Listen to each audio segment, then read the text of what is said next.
welcome to my session on To Cloud or Not to Cloud, a CISO's Guide to AWS. My name is Kimberly Chow, and I'm a specialist security architect with Amazon Web Services ASEAN. I have been deeply privileged to work with some of the most innovative and passionate CISOs around the ASEAN region. These CISOs have played central roles in guiding the organization's cloud journey by communicating successfully the business value of cloud security, and have evolved beyond traditional gatekeepers to true partners and drivers of the business.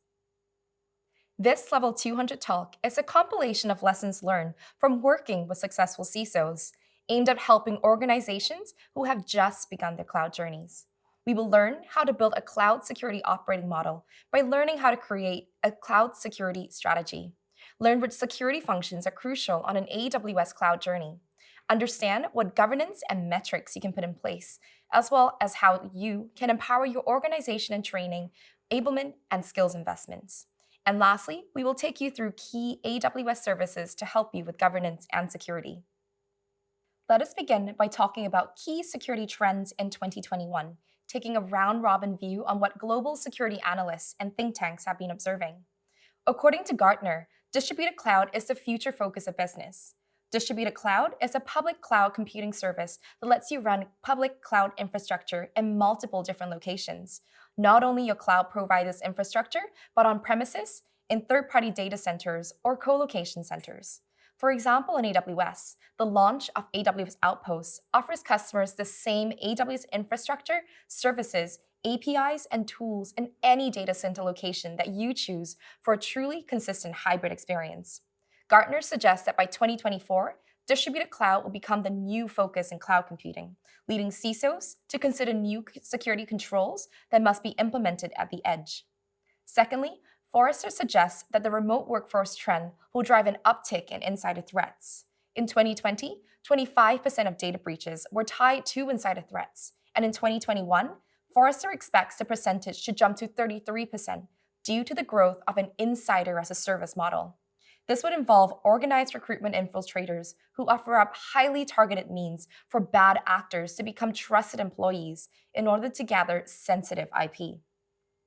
WatchGuard suggests that spear phishing attacks will increase in 2021 due to automation.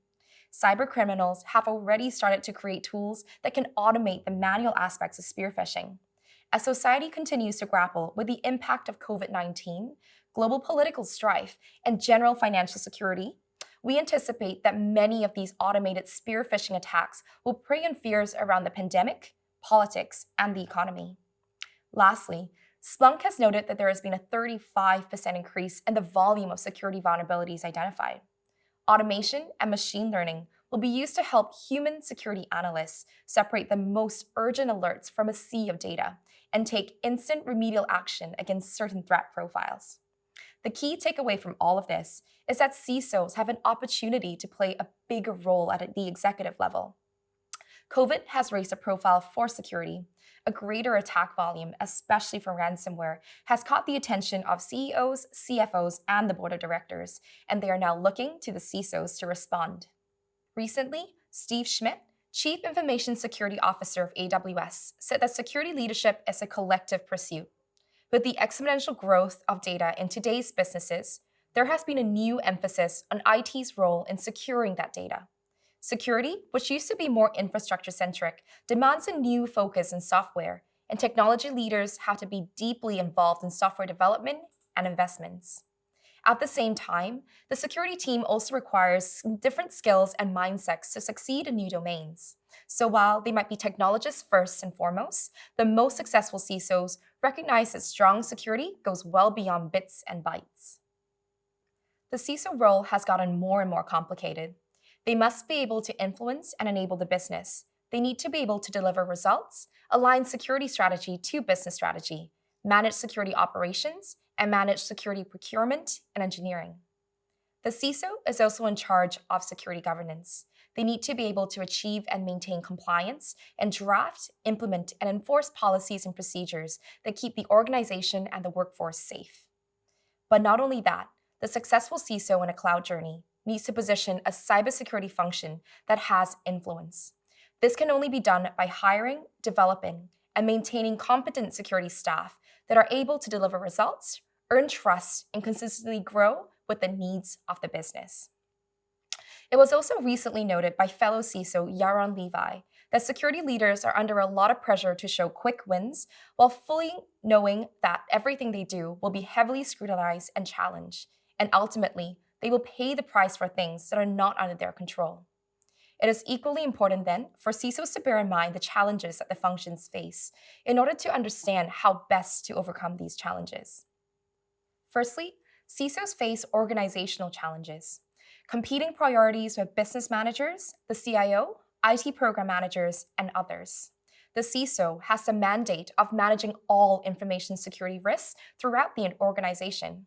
This sometimes puts the CISO in an adversarial role of saying no until risks can be fully analyzed and remediated. The second challenge arises from CISOs sometimes having inadequate authority due to positions in the org chart or a lack of executive sponsorship. Oftentimes, CISOs report to the CIO in most organizations that do not have a mature security function. This could lead to a conflict of interest. The correct reporting line for a CISO will be to the Chief Risk Officer or to the Chief Operating Officer. The third challenge that has often come up is insufficient budget and resources. Whilst organizations understand the importance of security budgets are still constrained. In a recent study by Deloitte, it was found that financial services companies spend about 10% of their IT budgets on cybersecurity. That is approximately 0.2 to 0.9% of the total company revenue. One way that the CISOs I work with continue to justify their cyber budgets is to align with the business when evaluating how to spend. Security spend should be calculated based on the risks associated with assuring continuity for important business processes. Next, in terms of the security mission itself, CISOs commonly face challenges such as implementing and maintaining security controls on numerous technology platforms. This is true especially when it comes to the cloud. As organizations continue to grow and scale, more AWS accounts and resources are needed, combined with the complexity of managing hybrid environments.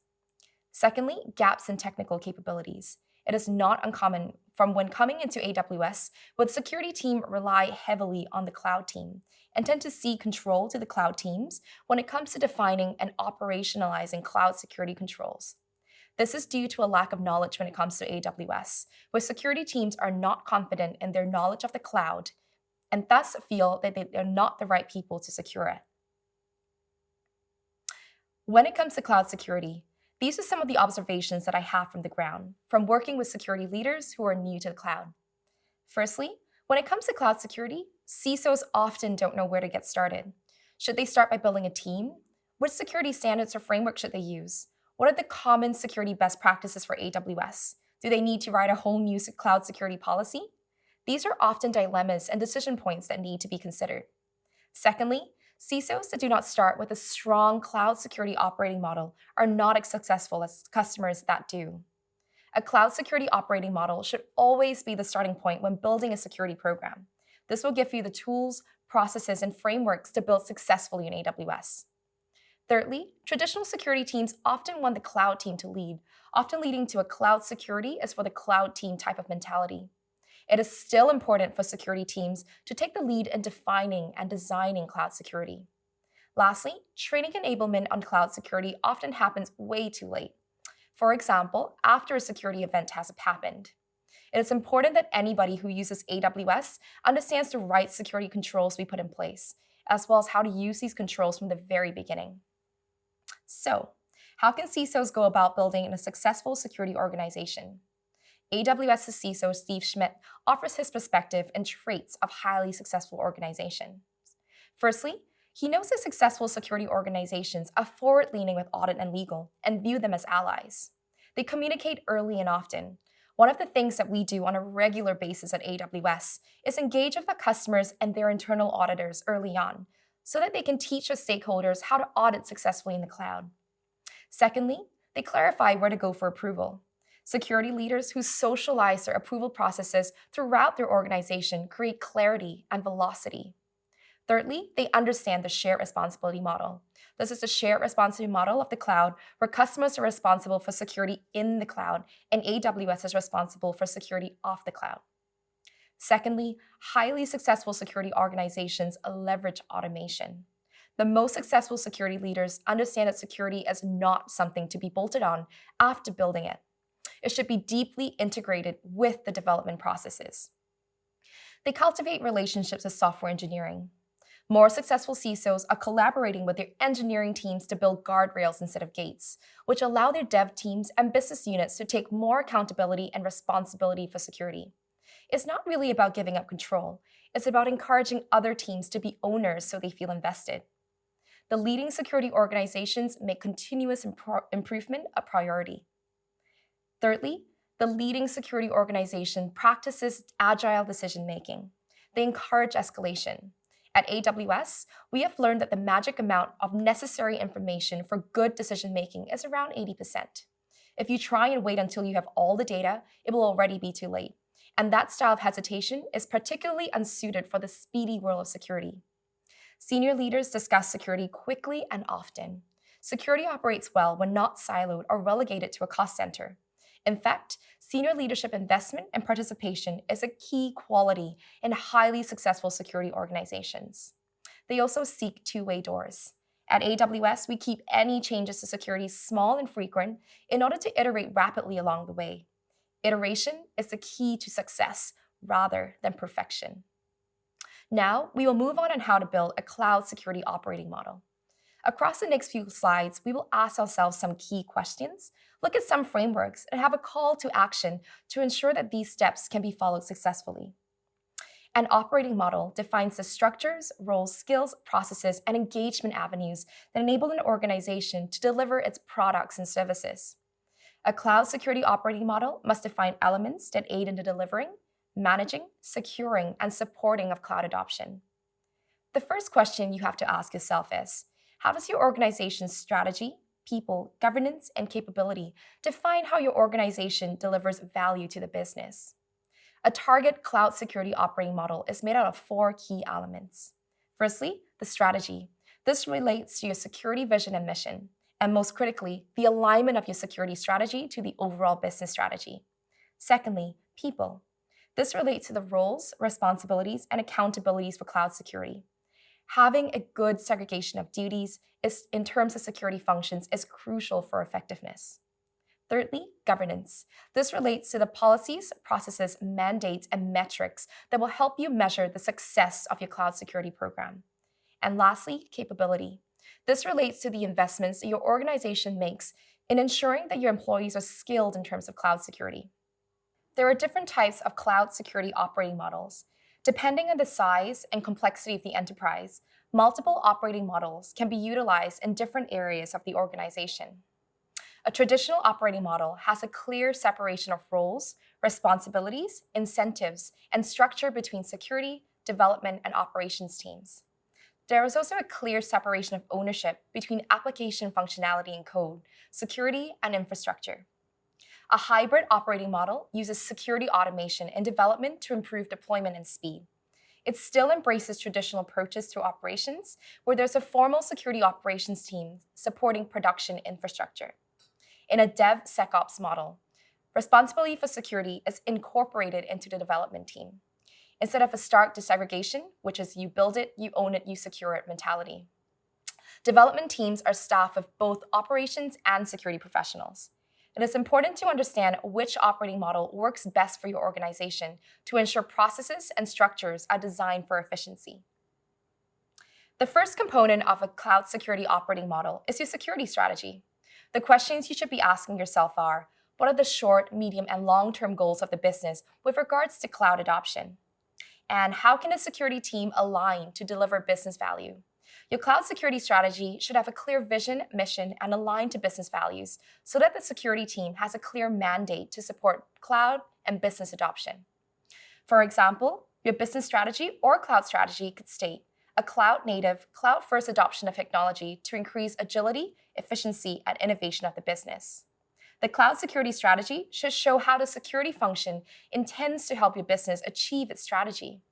Therefore, it could state a cloud-native security capability leveraging automation and event-driven security to increase visibility and governance and allow the business unrestricted adoption of technology. In terms of a call to action, as a CISO, you should document and communicate a clear cloud security strategy that supports your business strategy, vision, and tenets.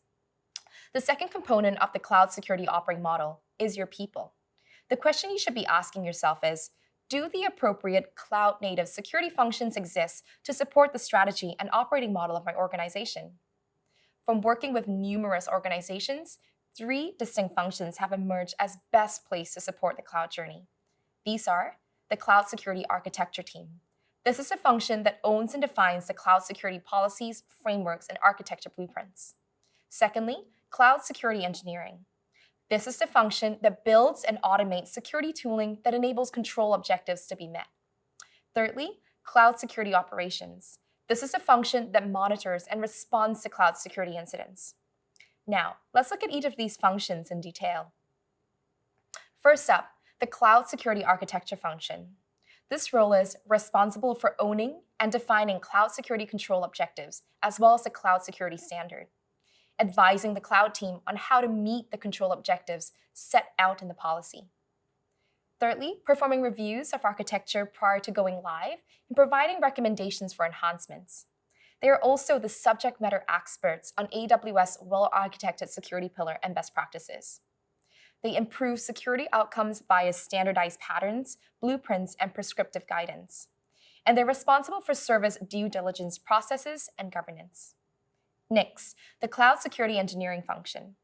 This role is responsible for building security tooling required to execute the strategy, partnering with the cloud team to build automated preventative and detective controls, for example, service control policies and AWS config rules.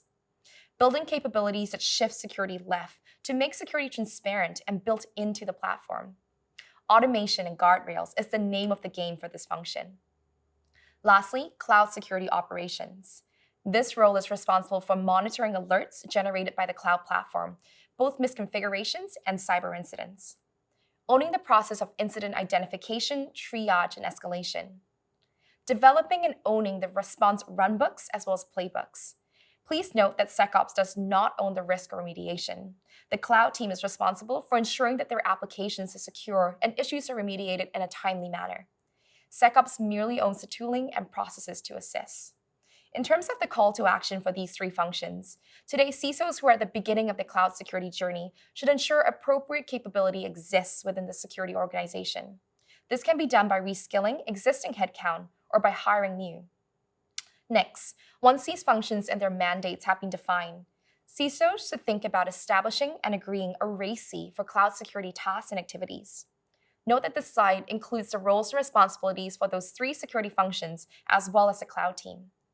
As an example, in terms of establishing cloud security control objectives, Cloud Security Architecture will own and define the cloud security control objective. For example, aligning an access policy that requires MFA to be enabled for access. Cloud Security Engineering will create those automated controls to allow the control objectives to be met. For example, creating a customer-managed IAM policy that prohibits all actions except allowing users to manage their MFA devices. Cloud Security Operations will detect deviations from security control objectives. For example, when a user is created that does not have MFA enforced, SecOps will be notified by automated AWS config rules and will investigate. The cloud team. In this case, the cloud team would have been responsible for creating the IAM user and attaching that IAM policy to the user to grant them permissions. The cloud team will be responsible for remediation. Once notified by SecOps, the cloud team would have to attach the MFA IAM policy to the user in order to ensure that the technical control is enforced. In this case, the call to action would be to establish and agree a RACI of cloud security tasks and activities. This slide looks at the security hooks within the DevSecOps pipeline. You see that different security activities during the different parts of the DevSecOps pipeline will include input from each of the different functions. For example, in deploy, security architecture will create the blueprints and guardrails that have to be followed. Security engineering and the cloud team will work in tandem to build compliance. In terms of conducting vulnerability assessment, the cloud team will be responsible for ensuring vulnerability assessments are performed successfully, all of which will be overseen by SecOps in case anything goes wrong.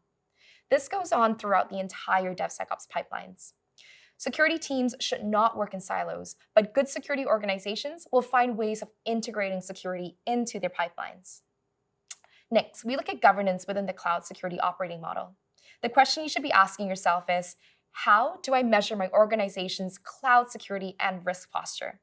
How do I measure the success of my cloud security programs? There are many steps to create strong security governance within your organization. Starting with defining applicable security standards. This could be security regulatory standards that are applicable to your industry. For example, the MAS Technology Risk Management Guidelines for financial services in Singapore. These security standards will serve as a baseline for you to build and design your security control objectives for governance and compliance. Threat modeling. Threat modeling should be performed at the design phase of your given workload. At this level, you can look at applicable approaches such as the OWASP or STRIDE, as well as other industry best practices. Next, you can automate security and compliance assessments. This is an important step in measuring cloud security risk posture. AWS gives you tools in terms of automated security and compliance assessments, such as AWS Security Hub. Next, integrate automated alerting. This is important especially when looking at detecting security events.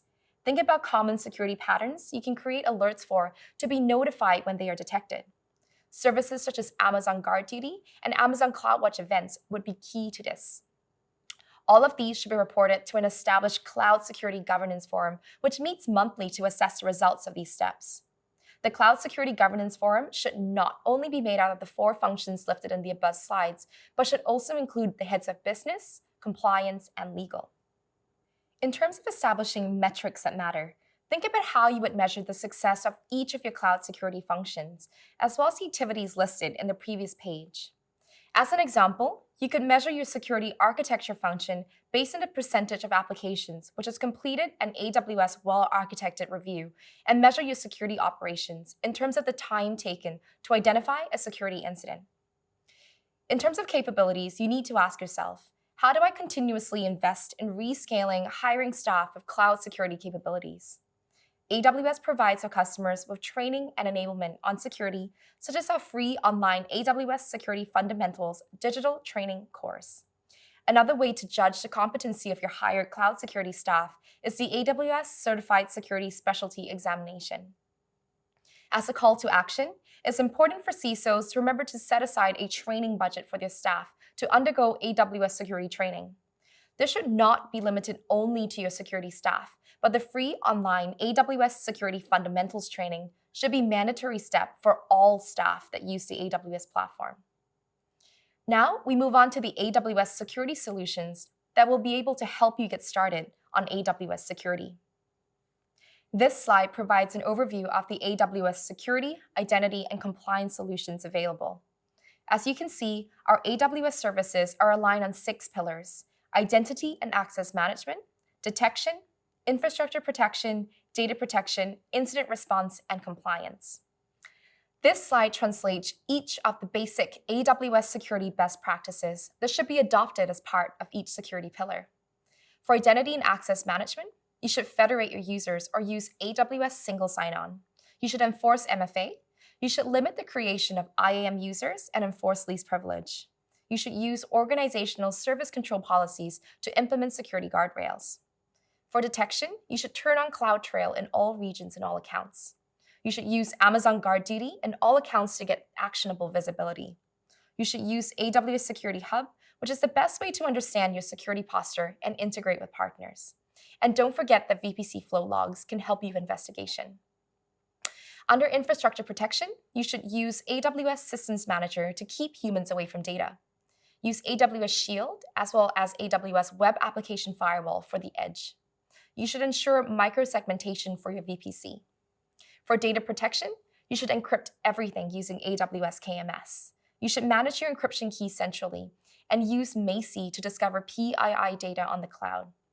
Under incident response, you should automate based on repeatable security patterns, build runbooks and playbooks, practice and iterate. And on compliance, you should conduct service due diligence and automate evidence gathering. These simple security steps for cyber hygiene will help a good account security baseline and can help you get started with AWS security.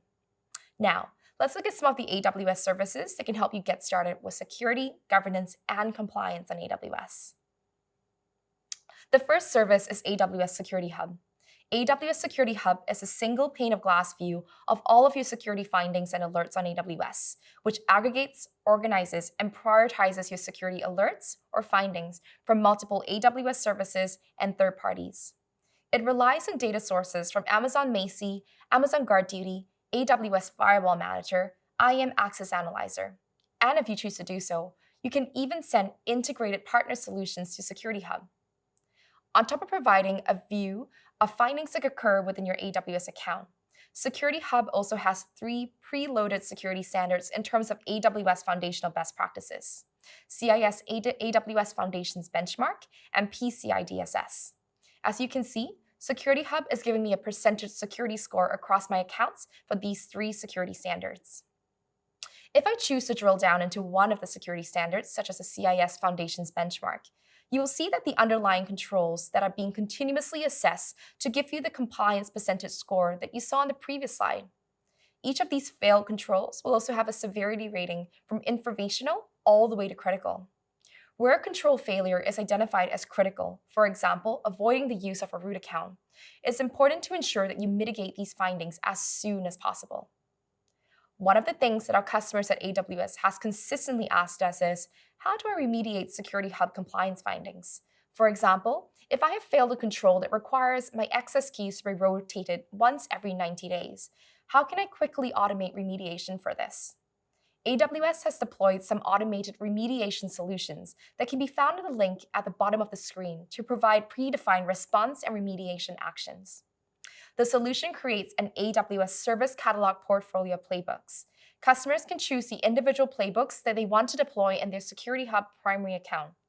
Each playbook contains the necessary custom actions, IAM roles, Amazon CloudWatch events, Systems Manager automation documents, AWS Lambda functions, and AWS step functions needed to start a remediation workflow within a single AWS account or across multiple accounts.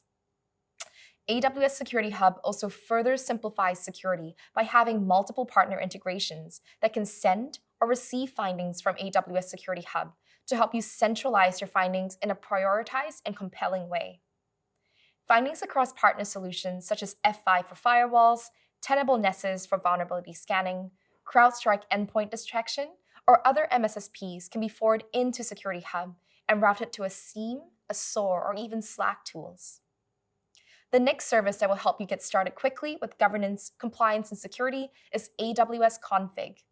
AWS Config is a service that enables you to assess, audit, and evaluate the configurations of your AWS resources. AWS Config Conformance Packs is the latest addition to AWS Config. Conformance packs enable you to create packages of compliance rules, simplifying deployment at a scale by packaging up both rules and remediation actions into a single entity.